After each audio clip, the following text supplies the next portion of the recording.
Oke, selamat malam. Perkenalkan nama saya Novita Angelina Nasus. Saya biasa dipanggil Angel. Saya salah satu mahasiswa dari Unika Santo Paulus Teruteng, Prodi PGSD, kelas dari 4E ya.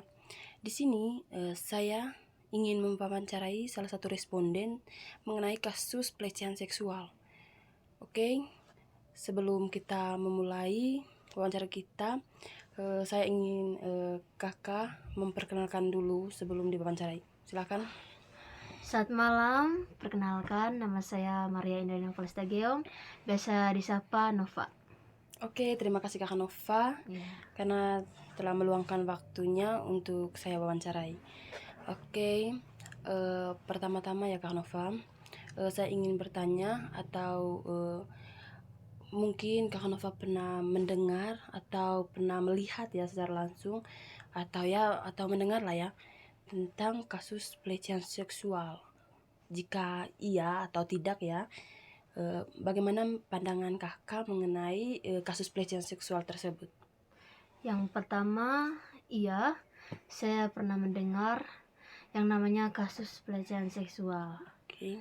Dan yang kedua, pandangan saya tentang kasus pelecehan seksual. Kasus ini sangat familiar di kalangan kita semua ya. Iya, ya. Kasus ini ya, jika sebagian orang mendengarnya pasti merasa sedih, karena korbannya pasti akan tertekan, mengalami gangguan mental, stres, atau masa depannya pun akan hancur. Dan saya pribadi juga pernah merasakan apa itu pelecehan seksual. Intinya pandangan saya supaya pelecehan seksual ini merupakan kasus Intinya kasus pelecehan ini merupakan kasus kriminal yang sangat berbahaya atau sangat fatal yang dapat berpengaruh pada dua orang, baik itu korban atau pelaku. Oh iya ya Kak Nova. Tadi Kak Nova bilang kakak pernah mengalami kasus pelecehan seksual tersebut. Di sini saya ingin bertanya lagi ya kepada Kak Nova, mungkin ini sensitif ya Kak Nova. Bagaimana bentuk pelecehan yang Kak Nova alami gitu? Memang hal ini sangat sensitif karena menceritakan ini sama dengan menceritakan kembali luka masa lalu. Oh iya. Jadi singkat saja, saya menceritakan waktu itu pada saat umur saya lagi 12 tahun, di suatu tempat yang sangat sepi. Di situ saya bermain sendirian. Di situ sama sekali tidak ada orang, sepi. Iya, ya. Pas saya lagi asiknya bermain, tiba-tiba datang seorang pria memeluk saya dari belakang. Pertamanya saya langsung kaget karena shock, dipeluk tiba-tiba. Setelah saya sadar, saya langsung berontak dan puji Tuhan saya bisa kabur. Jadi saya kabur, saya pergi ke mama, saya nangis-nangis dan saya ceritakan kepada mama. Mungkin sampai di situ saja cerita singkatnya, karena ya saya juga punya sedikit trauma terhadap cerita tersebut. Ya Kak Nova, ya memang ya Kak Nova itu kan apalagi kasus pelecehan itu kan sangat berbahaya ya mungkin ya. Dan kakak kan sudah menceritakan tadi bagaimana kasus itu pelecehan tersebut itu kakak yang alami itu. Terus apa yang kakak rasakan setelah kejadian tersebut? Setelah kejadian itu, yang saya rasakan yang pertama shock berat, sudah itu stres, kepikiran terus, muncul rasa trauma, sehingga saya susah sekali saat itu untuk bersosialisasi dengan orang-orang, selalu menutup diri. Oh iya ya.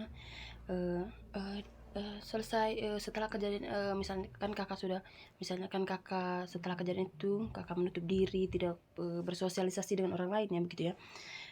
Terus bagaimana tindakan kakak setelah kejadian tersebut? Apakah kakak telah melaporkan melaporkan ke pihak yang berwajib itu kak?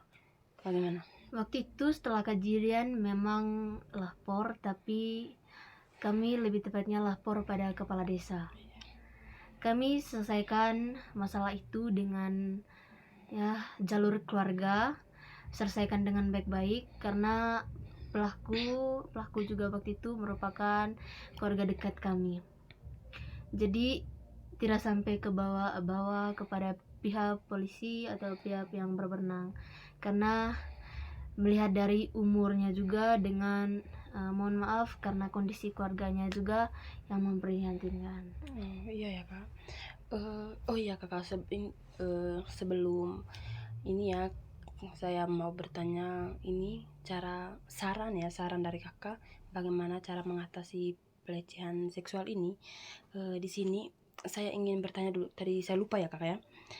Bagaimana kakak, cara kakak mengatasi trauma yang kakak alami secara setelah kejadian kejadian pelecehan seksual tersebut? Jadi yang menurut saya jalan yang terbaik waktu itu adalah berdamai dengan masa lalu, karena itu yang sangat bahagia menurut saya, karena saya dapat menerimanya dan membuang pikiran itu jauh. Setelah itu saya membuka lembaran baru untuk memulai hidup yang baru dan lebih baik dan lebih berhati-hati lagi daripada sebelumnya. Oke kakak, terima kasih.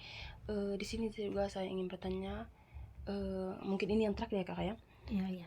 Bagaimana cara kakak mengatasi kasus pelecehan seksual, atau misalnya supaya ini kak, atau saran atau pendapat kakak supaya kita itu mencegah adanya kasus seksual di lingkungan kita atau di sekitar kita, maupun ya pastikan ada juga ya kasus pelecehan seksual di keluarga ya begitu. Bagaimana menurut kakak, atau pandangan kakak, atau pendapat kakak cara mengatasinya bagaimana? Menurut saya pribadi sih, dengan yang pertama menghindari pergaulan bebas, yang kedua membangun hubungan yang harmonis, mulai dari pertama dari keluarga, baru kita mulai dengan lingkungan. Setelah itu masih banyak lagi hal-hal positif dan ya mungkin gitu. Dan mungkin kita harus terus waspada setiap saat, setiap menit, karena ada pepatah yang mengatakan pencuri tidak hanya datang di malam hari, tapi dia juga datang di siang hari. Oke kakak, terima kasih atas sarannya dan waktunya tadi, meluangkan waktu untuk saya wawancarai. Oke guys, jadi menurut kakak Nova itu cara kita mengatasi pelecehan seksual tadi, kasus pelecehan seksual, kita harus maksudnya berhati-hati dan tidak melakukan maksudnya tindakan yang ceroboh ya begitu. Pokoknya berpikir secara baik-baik begitu. Pokoknya sudah tidak ada hubungan, maksudnya sudah pokoknya aturlah